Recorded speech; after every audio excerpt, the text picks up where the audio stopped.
On va rejoindre notre équipe sur place. Bonjour Régis Derat. Vous avez assisté ce matin à ces commémorations.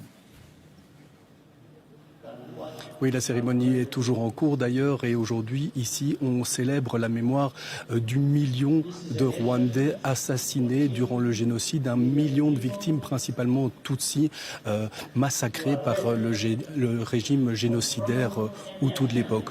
Aujourd'hui, le monde se souvient de ce génocide et aux côtés du président Paul Kagame qui s'exprime en ce moment sur scène, on peut voir d'anciens présidents, l'ancien président américain Bill Clinton, l'ancien président français Nicolas Sarkozy, le président du Conseil européen Charles Michel et aussi, et c'est peut-être notable, le président actuel Félix Tshisekedi, le président de la République démocratique du Congo.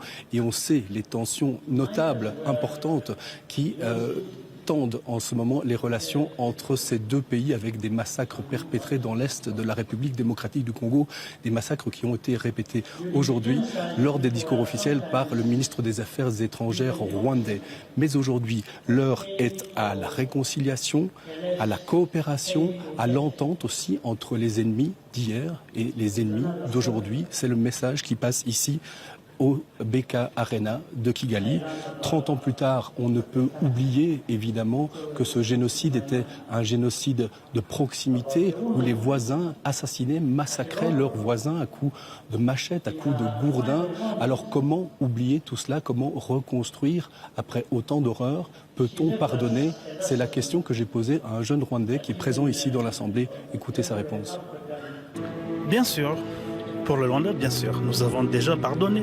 Nous vivons avec les gens qui ont participé dans ce génocide. Nous vivons ensemble, tout le Rwandais. Nous vivons aussi avec la communauté internationale qui n'a pas quand même aidé le Rwanda à stopper le génocide.